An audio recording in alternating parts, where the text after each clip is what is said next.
defensively, like, we have to be a lot better. Obviously, we really struggled there in the fourth quarter. I think we fouled too much, and like I said after the game, like, I think we got away with that versus Atlanta, and then it really, kind of caught us versus Chicago. Just a lot of fouls, gave up a lot of and ones, but I think we let our offense dictate how we're going to play defense in the fourth quarter, and we got away with some stuff in the first, second, third quarters, and then the fourth quarter we didn't get as lucky, and but mostly defensive, yeah. You talked about getting away from pick and roll stuff and side-to-side movement late in the game. When you watched the film a bit, did you get a sense of why? Yeah, I think we just kind of were looking at each other for each other to go make a play. I think we could have gotten to more pick and rolls right in the middle, whether it's me and AB, whether it's Kelsey and AB, or Liz, whoever it is. I think we could have called for one. A lot of the times we were getting the late shot clock, and we just had to chuck up a bad shot when we could have easily just pulled the ball out and kind of got into a middle pick and roll. So I thought we could have done a better job in that area. As a point guard, what do you say or try to say in those kind of moments where you feel like you need to steer everybody to something else? Yeah, I think it's, I'm trying to navigate that, obviously, as a rookie. Like, yeah. I'm trying to, run the offense and get the flow of the offense. You're trying to, manage the game, but also I thought we kind of almost played too slow. Like, those first three quarters we played with really good pace. We were great in transition, and obviously it's hard to do that when you can't get stops on the defensive end too. So I think we could have still played with a little bit faster of a pace rather than trying to slow the game down a little bit on the offensive end. But I think for me, just be more assertive with the ball in my hands, like call for those ball screens, want to be in that action. It's the hardest action to guard, so that's what we have to get to. How does kind of the improvement of that communication come? Does it really start in practice, or do you think it really takes its shape in game time situations? Yeah, I think it starts in practice, but also film doesn't lie. You go back and you watch the film, and that's where you learn, and then you come out and try to execute on the court. But it'll get better with time as much as we play with each other. I'm not sure we've been in a game where we've been up by that much and really blown the lead there in the fourth quarter. So I think it was just a great learning opportunity for us. And like I said, film never lies, so it was great to go back and watch. As painful as that can be sometimes, it really teaches you a lot. To go off that, you guys kind of went full straight and then losing the fast game. How do you think the team has been handling that as a way to practice travel?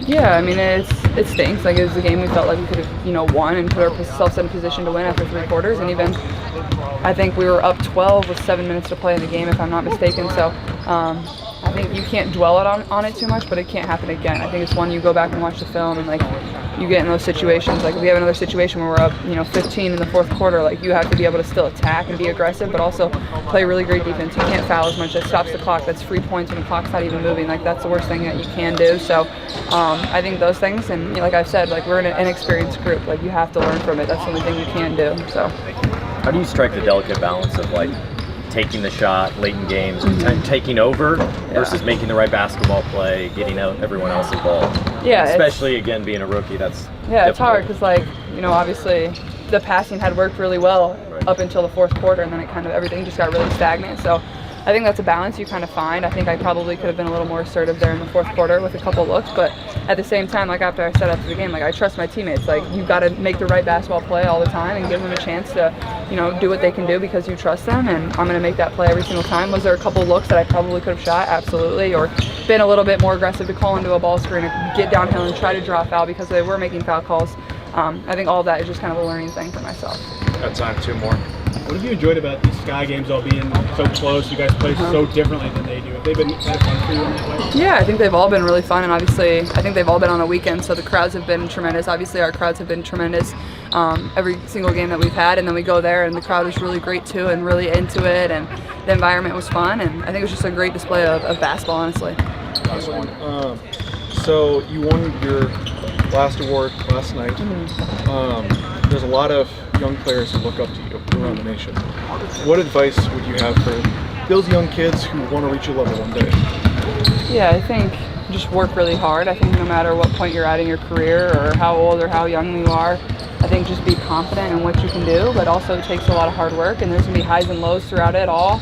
That's certainly how my career's gone. There's been amazing moments, but that's because there's been really hard moments too. So I think just, believe in yourself more than anything else. Have that belief and that confidence, and that'll get you really far. For 3 weeks now, and now you're back to practice. Just what has it been like to come back? It's been cool. Yeah, it's been. I feel very grateful to be on the way back to full health. Just grateful, to be honest. And you've been practicing for a while. I think I first noticed before the June 10th game against Connecticut. Just what's that process been like to be practicing but not playing? Yeah, just tough. Obviously, whenever you're injured, it's just tough watching on the sidelines, knowing how you could be helping your team, right? But just trying to keep this high energy for myself as well as my team. Stay positive, stay optimistic, and not let it get to my head. Are you on track to like play against Seattle on Thursday? I'm not sure yet. We have to see how things feel. It's like a day-by-day thing right now, seeing how it feels, seeing how it reacts to practice and stuff, so we'll see. In what ways did you aim to contribute while you were unavailable? Yeah, just, in my leadership. I'm a vet, so I've still got a voice. I see things that people might, my teammates might not see when they're on the floor. So I can help them in that way and tell them what I see on the court from my point of view.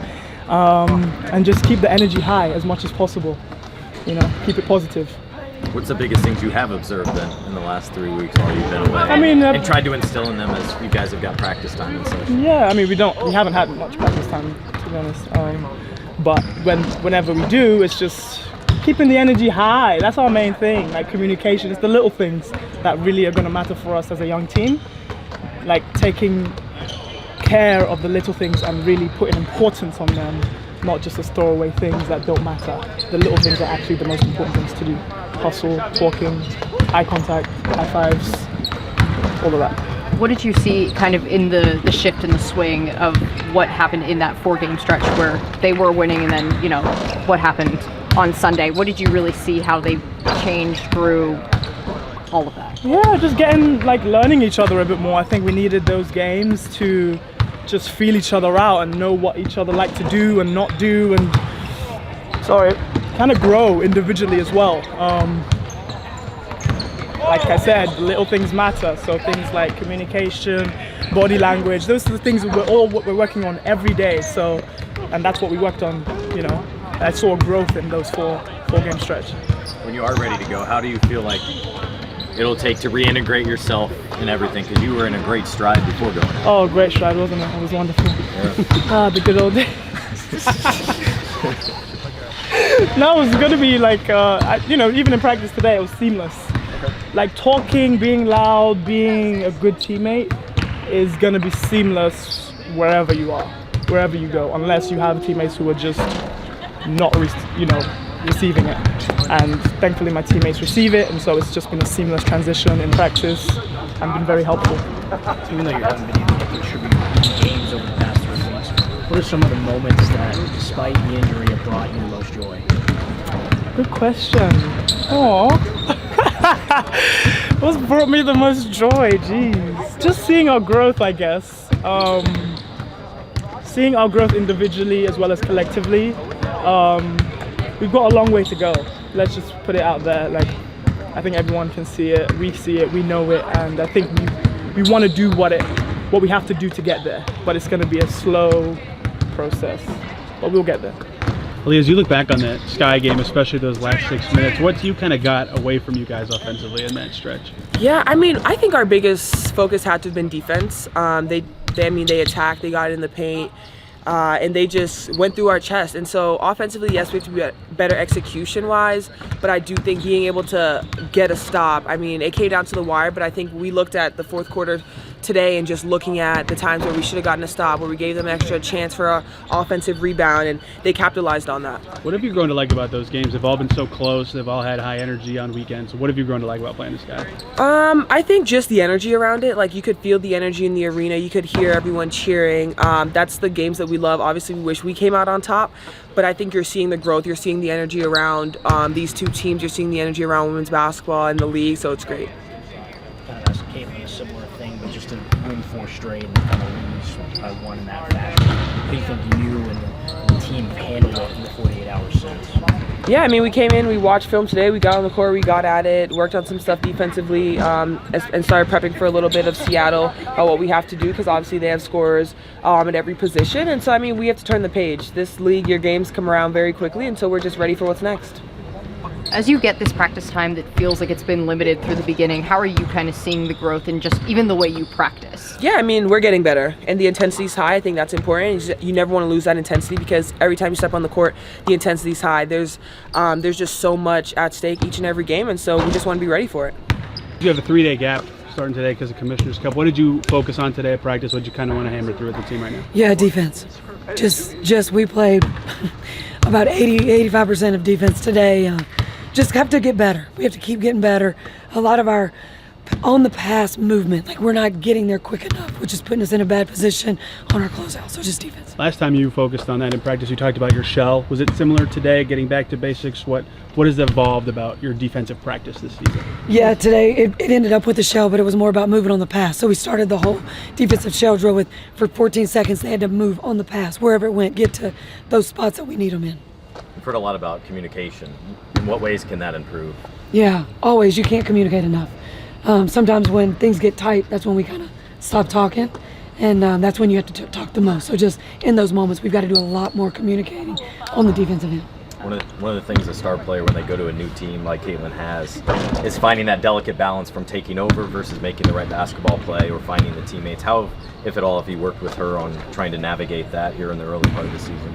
Yeah, I think sometimes she's being a little too unselfish at times. I think she had 13 assists the other night against Chicago. I mean, she is going, if you're open, she's going to hit you. I think she turns down some shots. I'd like her to take some shots that when she comes off, she knows she has the green light. Is there like a magic number that you'd like to get up, whatever it is? 15 shots, 20 shots? No, I think that's really hard because I think she draws so much attention. Yeah. And then she sees her teammates wide open at times. Like she's going to make that pass. So that's just really hard to do when she's drawing so much attention. To kind of go off that, have you had that conversation in the 48 hours since Sunday with Caitlin just about, really taking one shot and some minutes, maybe being a little bit more unselfish? Have you had that talk? No, I was really just worried about defense in these last 48 hours after watching the game. So that's what we focused on today. Temi obviously came back to practice. She said it's been seamless for today at least. Just what has it been like integrating her back? Gosh, yeah. I mean, she's just a fire. Like she's just a spark on both ends. She's gonna, she keeps playing throughout the possession. She always finds a way to get her hands on the ball. She's just moving. She's a great screener for us. She's quick in her rolls, which opens up a lot of space for people. She just brings a different dynamic, which is good for us to have her back. When she was out these past couple weeks, how did she just help off the court with that communication? She mentioned that as well. Yeah, I mean, she's a great veteran. She's been playing this game a long time. She had great experience in Minnesota, with Sylvia Fowles and Simone Augustus and Maya Moore, all those guys. So now, she's bringing what she learned from those guys to us, which is what we really need to. Caitlin won her second straight Honda Award last night. Did you say anything to her this morning about winning the award? I did not. I need to. I really do. I meant to text her yesterday. We had a group chat going, so she got the congratulations in the group chat. But just great for her. I mean, that's a great honor. What is the challenge like reintegrating, though, Temi, like finding a role? She went from starter, and I'm guessing she'll be on some kind of minutes restriction coming back whenever that is. Yeah, we're, just kind of how she feels. We're going to play her how it goes. It's just going to give us another option in the post, which is great for us. Sorry, y'all. I guess it's a little out of the blue. Is there an update on the rehab of Damaris Dantas with the knee and stuff? Still working on that. I'll talk with Todd more, but we're getting to that time, so we'll be able to come with something soon. You got one more. Yeah, just when it comes to you've had 4 starters in double figures kind of consistently these past 4 or 5 games. Just what do you see Christie Wallace's role as in the starting lineup? Yeah, Christie always draws that best opposing team's offensive player. I mean, she's got her work cut out for her. I thought she did a really good job on Marina Mabry the other day. I think she had 9 points at half. I mean, she's getting some open looks just because of what I talked about the attention that Caitlin draws and that Kelsey draws and AB draws, So, I mean, she's going to be ready. She's a fighter. She's always working. She's a dog. I love that in her.